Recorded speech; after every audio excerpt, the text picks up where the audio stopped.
Hello students, welcome to Magnet Brains Hindi. मेरा नाम है अवनीश त्रिपाठी। तो कक्षा 12 अर्थशास्त्र का एक महत्वपूर्ण चैप्टर हमने पूरी तरह देखा और वो चैप्टर है सरकारी बजट और अर्थव्यवस्था। उस चैप्टर से संबंधित सारे टॉपिक्स हमने डिटेल में देखे।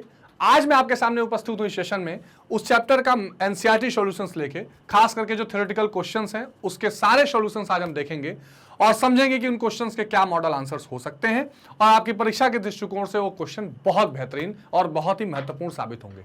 ठीक है, उससे पहले एक बात का ध्यान रखना है कि मैग्नेट ब्रेन्स हिंदी एक ऐसा प्लेटफॉर्म है जहां पर आप घर बैठे निःशुल्क शिक्षा प्राप्त कर सकते हैं कक्षा 6 से 12 तक की। आप किसी स्टेट बोर्ड से पढ़ाई कर रहे हो या आप सीबीएसई बोर्ड से पढ़ाई कर रहे हो, आपकी सारी की सारी शिक्षा मैग्नेट ब्रेन्स हिंदी पर बिल्कुल निःशुल्क है। यहां एक या दो चैप्टर पढ़ने के बाद किसी तरह के पेड सब्सक्रिप्शन की जरूरत नहीं पड़ती है।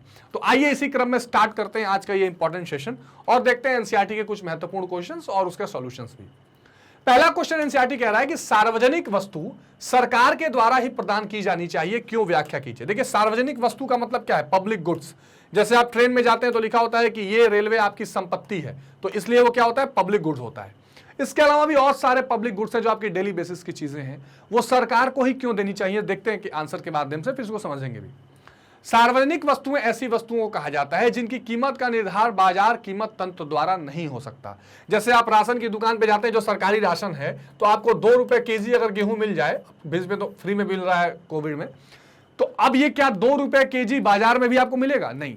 तो ऐसी वस्तुएं, ऐसी सेवाएं जिनका सरकार, जैसे ट्रेन की सर्विस है, आप जहां से जहां तक 20 रुपए में जा रहे हैं, आप देखिए टिकट पे लिखा होता है कि सरकार इस पर इतना रुपए आपको छूट दे रही है। शायद अगर वो प्राइवेट होता तो वही किराया 500 रुपए का हो जाता, तो 200 रुपए का है। तो जो बाजार के तंत्र से कीमत निर्धारित ना हो, सरकार निर्धारित करे, वो सार्वजनिक वस्तु है। बाजार के तंत्र में कैसे होता है? मांग सप्लाई से, मांग और पूर्ति से निर्धारित होता है। इनकी संतुलन कीमत और संतुलन मात्रा व्यक्ति, उपभोक्ता और उत्पादकों के बीच समव्यवहार से नहीं हो सकता। उदाहरण, राष्ट्रीय प्रतिरक्षा, सड़क, लोक प्रशासन आदि। ये ऐसी चीजें हैं जो सरकार आपको मुहैया कराती है जरूरत के हिसाब से। इस पर उस हिसाब से कर्ज आपसे नहीं लेती है, पैसा नहीं लेती है। जैसे सरकार आपकी सुरक्षा कर रही है, सरकार आपको कानून व्यवस्था दे रही है, तो इसके लिए आपसे पैसा नहीं लेगी कि कानून व्यवस्था के लिए पैसा दीजिए। सार्वजनिक वस्तुओं का लाभ किसी उपभोक्ता विशेष तक सीमित नहीं रहता, इसका लाभ सबको मिलता है। अगर एक सड़क बनाएगी सरकार तो ये नहीं कहेगी कि इस पे कोई चलेगा, कौन नहीं चलेगा। रेल है तो सबके लिए है, कोई विशेष के लिए नहीं रहेगा। उदाहरण के लिए, सार्वजनिक उद्यान अथवा वायु प्रदूषण को कम करने के लिए किए जाते उपाय, इसका लाभ सभी को मिलता है, भले ही वो इसका भुगतान करें या ना करें। ऐसी स्थिति में सार्वजनिक वस्तुओं पर शुल्क लगाना कठिन कहें या असंभव होता है। इसे कई बार मुफ्तखोरी की समस्या भी कही जाती है। इससे ये वस्तुएं अर्वज्य हो जाती हैं, अर्थात भुगतान नहीं करने वाले उपभोक्ता को इसके उपयोग से वंचित नहीं किया जा सकता। ये वस्तुएं प्रतिस्पर्धी नहीं होती, ऐसा नहीं कि कंपटीशन है किसको मिलेगी किसको नहीं, क्योंकि एक व्यक्ति अन्य व्यक्तियों के उपभोग को कम किए बिना इसका भरपूर प्रयोग कर सकता है। तो अब सड़क है तो आप दूसरों को हक छीने बिना आप उस पर ज्यादा से ज्यादा क्या कर सकते हैं? यूज कर सकते हैं। तो क्योंकि ये सबके जरूरतों से संबंधित है, गरीब और अमीर हर व्यक्ति को इसमें शामिल किया जा सकता है और जो शुल्क दे सकता है, जो नहीं दे सकता है, वो सब इसका इस्तेमाल कर सकते हैं। इसलिए सार्वजनिक वस्तुएं किसको देनी चाहिए? सरकार को ही देनी चाहिए। ठीक है, ये ध्यान रखिएगा। दूसरा, एक इसमें आप लॉजिक और भी जोड़ सकते हैं कि जो सार्वजनिक वस्तुएं सरकार प्रोवाइड करती है, उसके बदले में सरकार को कर भी दिया जाता है। तो टैक्स तो सभी लोग भर रहे हैं, तो उसके बदले में सार्वजनिक वस्तुएं देकर सरकार उस कर का एक तरह से कह सकते हैं कि वापस तरीके से वो लौटाती है, जनता को उसका लाभ मिलता है। अगला सवाल है, राजस्व व्यय और पूंजीगत व्यय में क्या अंतर है? इसकी डिटेल चर्चा हमने चैप्टर में की हुई है। तो ऐसा व्यय जो न तो कोई संपत्ति बढ़ाए और न कोई लायबिलिटी घटाए, ये राजस्व व्यय कहलाता है, रेवेन्यू एक्सपेंडिचर जिसको कहते हैं। और ऐसा व्यय जो कोई न कोई नई संपत्ति बना दे या कोई लायबिलिटी या देनदारी घटा दे, वो पूंजीगत व्यय कहलाता है। तो राजस्व व्यय से अभिप्राय सरकार द्वारा एक वित्तीय वर्ष में किए जाने वाले उस अनुमानित व्यय से है जिसके फलस्वरूप न तो सरकार की परिसंपत्ति का निर्माण होता है और न ही देनदारियों में कमी आती है। यानी neither increases in the asset not decreases the liability, न कोई परिसंपत्ति बढ़ती है न कोई लायबिलिटी घटती है। पूंजीगत व्यय की बात करें तो पूंजीगत व्यय से सरकार द्वारा एक वित्तीय वर्ष में किए जाने वाले उस अनुमानित व्यय से है जिसके फलस्वरूप या तो सरकार की परिसंपत्ति का निर्माण होता है या देनदारी में कमी आती है। यानी सरकार कोई नया असेट बना लेगी या सरकार अपनी लायबिलिटी को घटा देगी। लायबिलिटी का कैसे घटाएगी? ऋण को वापस करके, ऋण वापस करके, या जिसको कहते हैं रीपेमेंट ऑफ लोन। तो सरकार क्या करेगी, कोई ऋण वापस कर दे, या सरकार क्या करे, कोई एक तरह से कह सकते हैं कि अपनी संपत्ति को किसी तरीके से बढ़ा ले, ये सारा पूंजीगत व्यय में आता है। बहुत इंपॉर्टेंट ये डिफरेंस है ये। अच्छा, अगर आवृत्ति देखें तो राजस्व व्यय बार बार करना पड़ता है, जैसे सैलरी देनी है, पेंशन देनी है, ये हर महीने करना पड़ेगा। लेकिन पूंजीगत व्यय एक बार हो जाता है, सड़क बनाना एक बार पैसा दे दिया, ब्रिज बनाना एक बार पैसा दे दिया।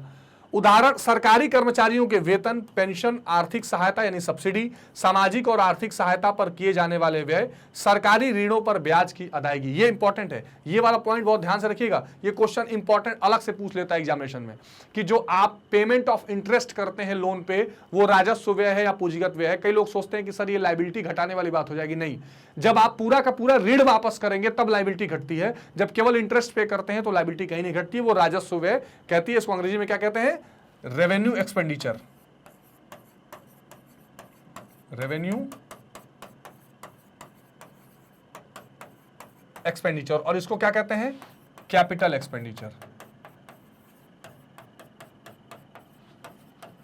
Capital expenditure. ठीक है, तो ये भुगतान। अच्छा, इसमें क्या होता है, सरकार द्वारा भूमि की खरीद, सरकार मान लीजिए कोई लैंड खरीद ले, जैसे उसको रेलवे ट्रैक बनाना है, उसको सड़क बनानी है, उसको कोई इंडस्ट्री लगानी है, तो वो भूमि भी उसके लिए एक परिसंपत्ति हो गई। सरकार इमारत बनाती है, बिल्डिंग्स, सड़क बनाएगी, रेल, मेट्रो ट्रेन, पुल का निर्माण, विदेशी सरकार को दिया गया ऋण, मान लीजिए सरकार ने किसी दूसरे सरकार को ऋण दे दिया, तो उससे सरकार की एक संपत्ति बन गई, एक असेट बन गया, क्योंकि वहां से अब इनकम मिलेगी सरकार को। ऋणों का भुगतान, सार्वजनिक उद्यम शुरू करना इत्यादि, ये सारे जो एग्जांपल्स हैं ये सरकार के पूंजीगत व्यय के बारे में बताते हैं। तो बहुत इंपॉर्टेंट ये डिफरेंस था, बहुत इंपॉर्टेंट ये क्वेश्चन है, बार बार इसी उदाहरण की तरह से ये पूछा जाएगा। ठीक है, इसको आप ध्यान रखेंगे। अगला क्वेश्चन है, राजकोषीय घाटे से सरकार को ऋण ग्रहण करने की आवश्यकता होती है, समझाइए। अब राजकोषीय घाटा क्या होता है, सरकार जो कुल, इसका डिफरेंस क्या होता है, सरकार जो कुल पैसा व्यय करती है और जो कुल उसकी प्राप्ति है उसके बीच का अंतर, उस अंतर को पूरा करने के लिए सरकार को लोन लेना पड़ता है, इसीलिए वो राजकोषीय घाटा कहलाता है। और जितना लोन लेते हैं वही अमाउंट घाटा में आता है। तो यह कहना बिल्कुल उचित है कि राजकोषीय घाटे से सरकार को ऋण की आवश्यकता होती है। राजकोषीय घाटा सरकार के कुल व्यय और ऋण ग्रहण को छोड़ के कुल प्राप्ति का अंतर है। मतलब इसका फॉर्मूला क्या होता है, राजकोषीय घाटे का फॉर्मूला कैसे लिखा जाता है, राजकोषीय घाटा बराबर कुल व्यय। अच्छा, इस कुल व्यय में क्या क्या रहेगा, राजस्व व्यय प्लस पूंजीगत व्यय है, रहता है ना। अच्छा, इसमें से माइनस कर दीजिए कुल प्राप्ति, कुल प्राप्ति। लेकिन इस प्राप्ति में क्या क्या रहेगा, एक तो राजस्व प्राप्ति रहेगी पूरी, और पूंजीगत में गैर ऋण वाले, गैर ऋण पूंजीगत प्राप्ति। ठीक, गैर ऋण पूंजीगत प्राप्ति क्या होता है, पूंजीगत प्राप्ति क्या है, कोई असेट घट जाए या लोन ले ले, लोन वाला नहीं लेना है, असेट घट जाए, सरकार कोई कंपनी बेच दे, कोई वो लोन दिया था उसको वापस ले ले, कोई अपनी उसका कोई शेयर था उसको वापस बेच दे, इससे जो पैसा मिले और राजस्व वाली जो प्राप्ति है वो माइनस करते हैं। तो अंतर कितना रह जाता है, केवल वो ऋण वाला अंतर रह जाता है, जो ऋण इसमें शामिल नहीं किया गया है वही अंतर रह जाता है, वही राजकोषीय घाटा, अंग्रेजी में जिसको कहते हैं फिस्कल डेफिसिट। ये बहुत इंपॉर्टेंट है, ये फिस्कल डेफिसिट रह जाता है। ठीक है, ये बहुत इंपॉर्टेंट है, इसको आप ध्यान रखेंगे। तो क्या आ जाएगा इसमें, क्या क्या कंडीशंस आ जाएंगी, कुल व्यय और ऋण ग्रहण को छोड़ के कुल प्राप्तियों का अंतर है, सकल राजकोषीय घाटा बराबर कुल व्यय राजस्व प्राप्ति गैर ऋण से सृजित पूंजीगत प्राप्ति। हम जानते हैं दोहरे लेखांकन प्लस प्रणाली के अनुसार सरकार का कुल व्यय और कुल प्राप्ति बराबर होता है। दोहरा लेखांकन क्या है, डबल एंट्री अकाउंट जिसको कहते हैं, है ना। तो डबल एंट्री में क्या हो, एक तरफ जो पैसा मिल रहा है और जो पैसा जाना है दोनों बराबर होना चाहिए। तो सरकार को जो पैसा, मान लीजिए सरकार को पैसा मिल रहा है 100 रुपए और सरकार का खर्चा दिख रहा है 120, तो सरकार क्या करेगी, खर्चे की तरफ 120 लिख देगी फाइनल, और इस 100 रुपए में लोन लेके 20 रुपया जोड़ देगी और इसको भी 120 करेगी। तो दोहरे लेखांकन में दोनों बराबर करना होता है। क्योंकि सरकार ने जो व्यय किया है उसका भुगतान तो उसे करना ही होगा, चाहे वो ऋण लेकर करे चाहे नए नोट छाप कर करे। लेकिन नए नोट छापने वाला सिस्टम अब खत्म हो रहा है, क्योंकि उससे बहुत घाटे का बजट बनता है, उससे फिर इकोनॉमी में बहुत उसका बुरा असर पड़ता है, क्योंकि लोगों के पास अनियंत्रित मुद्रा पूर्ति हो जाती है। अतः राजकोषीय घाटा सरकार को कुल ऋण ग्रहण करने की आवश्यकता के बराबर होता है। तो राजकोषीय घाटा का फॉर्मूला ही हो जाता है ऋण से सृजित पूंजीगत प्राप्तियां। ऋण जितना आप लेकर आते हैं उसी से घाटे को पूरा करते हैं, तो इसलिए ऋण के बराबर वो पूंजी हो जाता है पूरा। ठीक है, अगला सवाल, राजस्व घाटा और राजकोषीय घाटे में संबंध बताइए। अब देखिए 3 तरह के प्रमुख रूप से घाटे हैं। एक आपने राजस्व घाटा देख लिया, एक राजकोषीय घाटा देख लिया, एक राजस्व घाटा आता है। ठीक है, राजस्व घाटे में क्या होता है? राजस्व घाटे में केवल राजस्व बजट को यहां पे क्या किया जाता है? कंपेयर किया जाता है। तो इसमें क्या किया जाता है? राजस्व व्यय माइनस राजस्व प्राप्ति। अब देखिए राजकोषीय घाटा में ये सब कुछ शामिल है, लेकिन राजस्व घाटा में केवल राजस्व वाले को शामिल किया जाता है। यही बस उनका आपस में संबंध है। एक और घाटा होता है जिसका राजकोषीय घाटे से बहुत अच्छा संबंध है, वो है, यहां समझ लीजिए क्वेश्चन चलेगा, प्राथमिक घाटा। ठीक है, इसको अंग्रेजी में कहते हैं प्राइमरी डेफिसिट। प्राइमरी डेफिसिट, इसमें क्या होता है? इसमें कुल क्या करते हैं? राजकोषीय घाटे में से राजकोषीय घाटा, इसमें से माइनस कर देते हैं ब्याज की अदायगी, ब्याज की अदायगी। ठीक, इंटरेस्ट पेमेंट को माइनस कर देते हैं। तो अब यहां क्वेश्चन यह है कि राजस्व घाटा और राजकोषीय घाटे में संबंध बताइए। तो जब राजस्व व्यय राजस्व प्राप्ति से अधिक होता है तो उसे राजस्व घाटा कहा जाता है। सिंपल बात, व्यय में से राजस्व प्राप्ति को माइनस करते हैं, तो राजस्व घाटा बराबर राजस्व व्यय माइनस राजस्व प्राप्तियां। दूसरी ओर बजट के अंतर्गत जब कुल व्यय कुल प्राप्ति से अधिक हो जाए तो इस अंतर को राजकोषीय घाटा कहते हैं। ठीक, ये सिंपल डेफिनेशन है। राजकोषीय घाटा बराबर कुल व्यय माइनस राजस्व प्राप्ति और गैर ऋण से सृजित पूंजीगत प्राप्ति। ध्यान रखिए, ऋण वाला इसमें कभी नहीं लेंगे, ऋण वाला ही पार्ट तो राजकोषीय घाटा होता है। तो राजस्व प्राप्ति प्लस गैर ऋण से, तो अब अगर आप संबंध देखें तो राजकोषीय घाटा के अंदर राजस्व वाला घाटा शामिल है, राजस्व प्राप्तियां और व्यय शामिल है, लेकिन राजस्व घाटे के अंदर राजकोषीय घाटा पूरा शामिल नहीं होता। राजस्व व्यय प्लस पूंजीगत व्यय माइनस राजस्व प्राप्ति और गैर ऋण से सृजित पूंजीगत प्राप्ति, इसी फॉर्मूले का उसको एक्सपेंड किया गया है। और आगे क्या किया गया है? राजस्व व्यय माइनस राजस्व प्राप्ति, ये राजस्व घाटा है, प्लस पूंजीगत व्यय माइनस गैर ऋण से पूंजीगत प्राप्ति। इस तरह भी करके आप निकाल सकते हैं फिस्कल डेफिसिट को, माने राजस्व वाला घाटा एक तरफ और पूंजीगत वाला घाटा एक तरफ भी अगर आप कर ले तो भी राजकोषीय घाटा निकल जाएगा। ये संबंध दिखाया जा रहा है। लास्ट में राजस्व घाटा प्लस पूंजीगत व्यय माइनस गैर ऋण से सृजित पूंजीगत प्राप्तियां, ऐसे करके तो आप उसी फॉर्मूले को एक्सपेंड करके ये संबंध बता सकते हैं, क्योंकि राजकोषीय घाटे में राजस्व वाला घाटा भी शामिल है। इस फॉर्मूलों के तहत आप इन चीजों को बहुत इजीली देख सकते हैं। मैंने डिफरेंसेस अलग अलग फॉर्मूले को आपको समझाई दिए हैं। अगला क्वेश्चन है सरकारी घाटे और सरकारी ऋण ग्रहण में क्या संबंध है? देखिए, तो सरकारी घाटा एक वर्ष में व्यय के लिए सरकार द्वारा किए गए आवश्यक ऋणों की मात्रा से उजागर करता है।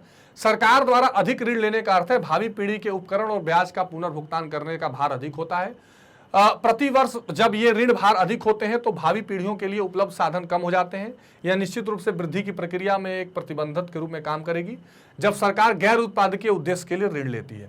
ठीक है, और सरकारी ऋण ग्रहण करना और सरकारी घाटे का और डिफरेंस यह जाता है कि कई बार सरकारी जो घाटा है उसको पूरा करने के लिए ऋण लिया जा रहा है। यही मेन संबंध यही है कि जब सरकारी जब डेफिसिट बजट बनेगा उसको पूरा जब करेंगे तो उसके लिए आपको ऋण लेना पड़ेगा, और जितना ऋण लेंगे उतना आगे के लिए बर्डन चलता चला जाएगा। तो ये आपको ध्यान रखना है, यही संबंध है। अगला क्वेश्चन है, क्या सार्वजनिक ऋण बोझ बनता है? व्याख्या कीजिए। हाँ, सार्वजनिक ऋण एक बोझ बनता है। आवती उधार भावी पीढ़ियों के लिए राष्ट्रीय ऋणों को संचित करता है। आने वाले समय में जो पीढ़ियां बजट बनाएंगी वो ज्यादा से ज्यादा हिस्सा लोन चुकाने में या उसका ब्याज भरने में देती रहेंगी। भावी पीढ़ी को विरासत में एक पिछड़ी हुई अर्थव्यवस्था मिलती है जिसमें राष्ट्रीय सकल उत्पाद की वृद्धि निरंतर कम रहती है। इसके फलस्वरूप सकल राष्ट्रीय उत्पाद का एक बड़ा हिस्सा ऋणों के पुनर्भुगतान और ब्याज भुगतान के लिए खपत हो जाता है। ये बहुत इंपॉर्टेंट, इसलिए प्राथमिक घाटा में देखा जाता है कि राजकोषीय घाटे में कितना पैसा केवल इंटरेस्ट पेमेंट का है और घरेलू निवेश निचले स्तर पर बना रहता है। तो ये इंपॉर्टेंट है। जब सकल राष्ट्रीय उत्पाद का बड़ा हिस्सा राजकोषीय घाटा होने पर उत्पन्न होती है जहां एक दुष्चक्र जन्म लेता है। उच्च राजकोषीय घाटे के कारण सकल घरेलू उत्पाद की समृद्धि दर कम हो जाती है और निम्न सकल घरेलू उत्पाद की समृद्धि के कारण राजकोषीय घाटा उच्च हो जाता है। यानी जो टोटल जीडीपी का परसेंटेज है घाटे का, वो बढ़ता चला जाता है। और इसी को कम करने के लिए एफआरबीएम एक्ट लाया गया, जिसकी चर्चा आपने की थी। तो एफआरबीएम एक्ट में एक आ गया कि भाई जो सकल घरेलू उत्पाद है, जो जीडीपी है, उसका केवल 3% तक ही राजकोषीय घाटा होना चाहिए। तो अगर ये इस तरह के ज्यादा सार्वजनिक ऋण होते रहेंगे तो ये कभी अचीव नहीं हो पाएगा। अतः प्राप्तियां संकुचित होती हैं, व्यय में विस्तार होता जाता है, इससे राजकोषीय घाटा बढ़ता है। राजकोषीय घाटा बढ़ने से सरकारी व्यय का बड़ा हिस्सा कल्याण संबंधी व्यय पर खर्च किया जाता है और पूंजीगत व्यय इसमें नहीं हो पाते हैं। ठीक है, क्या राजकोषीय घाटा आवश्यक रूप से स्फीति कारक होता है? मतलब क्या फिस्कल डेफिसिट से ज्यादातर महंगाई बढ़ेगी? तो ये ज्यादातर तो होता है, ऐसा आवश्यक नहीं है, पर हमेशा तो होता ही है। यह हमेशा स्फीति कारक हो या आवश्यक नहीं। यदि राजकोषीय घाटे का प्रयोग उत्पादक क्रियाओं के लिए किया गया तो अर्थव्यवस्था में वस्तु और सेवाओं की पूर्ति में वृद्धि हो जाती है। राजकोषीय घाटा स्फीति कारक सिद्ध न हो, परंतु वास्तव में सरकार द्वारा लिए जाने वाले उधार का एक महत्वपूर्ण संगठक भारतीय रिजर्व बैंक है। इसके कारण अर्थव्यवस्था में मुद्रा पूर्ति में वृद्धि होती है। मुद्रा पूर्ति में वृद्धि के कारण प्रायः कीमत स्तर में वृद्धि होती है और कीमत स्तर में साधारण वृद्धि उच्च लाभों द्वारा अधिक निवेश को प्रेरित करती है। तो होता क्या है, सरकार जब राजकोषीय घाटे के लिए बजट रिजर्व बैंक से लोन लेती है तो वो पैसा ले जाके इकोनॉमी में ही खर्च करती है। जब इकोनॉमी में खर्च करती है तो लोगों के पास पैसा ज्यादा जाता है, मुद्रा पूर्ति बढ़ती है तो लोग ज्यादा डिमांड करते हैं और महंगाई बढ़ जाती है, इससे निवेश भी बढ़ता है। परंतु जब कीमत वृद्धि का स्तर भयप्रद सीमा तक बढ़ जाए तो इसके कुछ कारण होते हैं। बहुत ज्यादा कीमत बढ़ जाए तो क्या कारण होंगे? आगतों के लागत में वृद्धि, जो इनपुट है उसका कॉस्ट बहुत बढ़ रहा है, यानी जो उत्पादन के साधन है। मुद्रा की गिरती क्रय क्षमता के कारण समग्र मांग में कमी होती है। आगतों की लागतों में वृद्धि तथा समग्र मांग में कमी एक साथ मिलकर निवेश में कमी कर देते हैं, जिसके कारण सकल घरेलू उत्पाद में कमी होती है। अंततः अर्थव्यवस्था में एग्रीगेट डिमांड कम होने से अपस्फीति भी हो सकती है, कभी कभी धीरे धीरे उससे मंदी भी हो जाती है। मतलब कभी कभी क्या होता है कि जैसे मान लीजिए बहुत ज्यादा राजकोषीय घाटा हुआ, उससे बहुत ज्यादा इकोनॉमी में पैसा लाया गया। अब क्या होगा कि जब बहुत ज्यादा पैसा लाया गया, डिमांड होने लगा, तो जो आगत है, जो इनपुट है, लेबर हुआ, फैक्टर ऑफ प्रोडक्शन हुआ, वो इतने महंगे हो जाएंगे कि उस पैसे से आप खरीद ही नहीं पाएंगे। तो फिर धीरे धीरे वो पैसे से डिमांड ही होना कम हो जाएगा, लोग उसको डिमांड ही नहीं करेंगे। डिमांड नहीं करेंगे तो फिर मंदी भी आ जाएगी। तो कभी कभी राजकोषीय घाटा मंदी का भी कारण बनती है, ऐसा भी देखा गया है।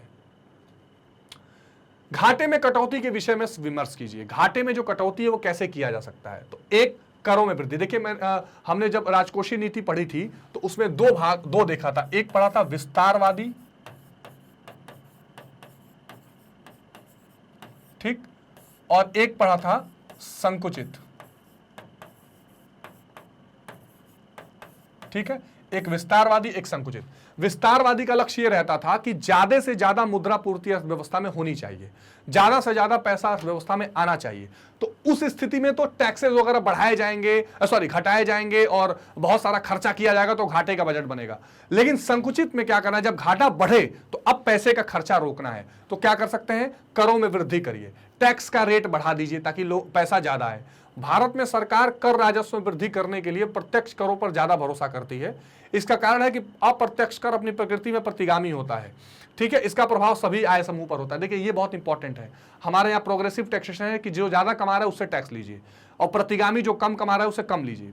ठीक, अब देखिए एक चीज आप समझ लीजिए कि जो प्रत्यक्ष कर होते हैं वो ज्यादा पैसा कमाने वाले पे लगाया जाता है। तो जब भी सरकार को कर बढ़ाना है तो वो क्या करेगी? वो ज्यादा से ज्यादा प्रत्यक्ष कर या इनकम टैक्स को बढ़ाएगी। लेकिन जब सरकार जब अप्रत्यक्ष कर ज्यादा बढ़ाती है तो उसमें सभी लोगों पर ज्यादा प्रभाव पड़ता है। व्यय में कमी, अब ये सरकार बजट को, अच्छा, जब कर में बढ़ाएगी तो सरकार का जो घाटा होगा वो कम होता चला जाएगा। दूसरा घाटा कैसे कम होगा? व्यय में कमी, सरकार जो ज्यादा खर्चा करे उसको कम करे। सरकार ने घाटे में कटौती के लिए सरकारी व्यय को कम करने के लिए कटौती पर बल दिया है। सरकार के कार्यकलापों को सुनियोजित कार्यक्रम और सुशासन के माध्यम से संचालित करके सरकारी व्यय में कटौती की जा सकती है। इन सभी चीजों को ध्यान में रखने के लिए 2003 में एक अधिनियम या बिल पास किया गया जिसको हम क्या बोलते हैं? FRBM एक्ट, यानी financial responsibility budget management act. और इसके तहत यह किया गया कि जो कुल घाटा, राजकोषीय घाटा है, वो कुल सकल घरेलू उत्पाद GDP का 3% से ज्यादा ना हो, विशेष परिस्थिति में 3.5%। लेकिन होता क्या है, परंतु कृषि, शिक्षा, स्वास्थ्य, निर्धनता निवारण जैसे महत्वपूर्ण क्षेत्रों में सरकार के कार्यक्रम को रोकने से अर्थव्यवस्था पर प्रतिकूल प्रभाव पड़ता है। अतः पूर्व निर्धारित स्तर पर व्यय में वृद्धि नहीं करने के लिए सरकार स्वयं पर प्रतिबंध का आरोपण करती है। तो सरकार ये देखती है कि जो पहले से योजनाएं बनी हुई हैं उस पर हम ज्यादा खर्च तो नहीं कम कर सकते, लेकिन अपने खर्चों को हम कंट्रोल कर सकते हैं, तो इससे घाटा कम होता है। इसके अतिरिक्त सरकार व्यय में कमी करने के लिए जिन क्षेत्रों में कार्यरत स्वयं को उनमें से कुछ क्षेत्रों से निकाल लेती है। इस प्रकार सार्वजनिक उपक्रम के शेयर की बिक्री के द्वारा भी प्राप्ति किया जाता है। यानी कई बार सरकार क्या होता है, कुछ कंपनियों में शेयर लेकर बैठी होती है या कंपनी चला रही होती है, तो सरकार को लगता है इससे हमें घाटा हो रहा है, तो उस कंपनी के शेयर्स को या उस कंपनी को बेचती है, उससे पैसा ले आती है। तो सरकार की कोशिश ये रहती है कि जो घाटे की कमी है, ये लोगों के लिए जो पैसा खर्चा कर रहा है उसमें कमी करके ना उस घाटे को कम किया जाए, अपने खर्चों को कम करके और कहीं और माध्यम से पैसे को जुटाकर इसको करने का प्रयास किया जाए। ये बहुत इंपॉर्टेंट है। तो ये एनसीईआरटी के वो थ्योरेटिकल क्वेश्चंस थे जो हमने बहुत ध्यान से देखे हैं। न्यूमेरिकल क्वेश्चंस और न्यूमेरिकल्स की चीजें भी हम बहुत डिटेल में देखेंगे। इस क्वेश्चंस को रिवाइज करते रहिए और इन क्वेश्चन में कोई प्रॉब्लम है तो कमेंट सेक्शन में जरूर बताइएगा। एक बात का और ध्यान रखें कि मैग्नेट ब्रेन्स की अपनी वेबसाइट है magnetbrains.com। इस वेबसाइट पर आप आइए और सीबीएसई क्लास 12 हिंदी मीडियम आप सेलेक्ट कर सकते हैं। यहाँ मेरे साथ इतिहास, राजनीति विज्ञान, अर्थशास्त्र और भूगोल की डिटेल पढ़ाई कक्षा 12 की कर सकते हैं, क्योंकि यहाँ पर आपको क्रमवार तरीके से सारी चीजें मिल जाती हैं, ढूंढनी नहीं पड़ती हैं। हर सब्जेक्ट के हर चैप्टर का one shot revision, complete chapter revision, हर चैप्टर के छोटे छोटे topic wise videos, MCQs, NCERT solution, previous year questions, sample paper, सारी चीजें आपको यहाँ पर मिल जाती हैं। सबसे खास बात यह है कि आप किसी स्टेट बोर्ड से पढ़ रहे हो, जैसे UP board, Madhya Pradesh board, Haryana board, Chhattisgarh board, किसी भी स्टेट बोर्ड से पढ़ाई कर रहे हो या सीबीएसई बोर्ड से पढ़ाई कर रहे हो, ये सारी की सारी शिक्षा आपको निःशुल्क मैग्नेट ब्रेन्स हिंदी पर मिलती है। बस आप इसको लाइक, शेयर और सब्सक्राइब करते रहिए ताकि हम और इस तरह के महत्वपूर्ण वीडियोस हिंदी माध्यम के लिए आपके लेकर आते रहें। तो मिलते हैं अगली वीडियो में अगले कंसेप्ट के साथ। तब तक अपना बहुत ध्यान रखिए। Take care, bye bye.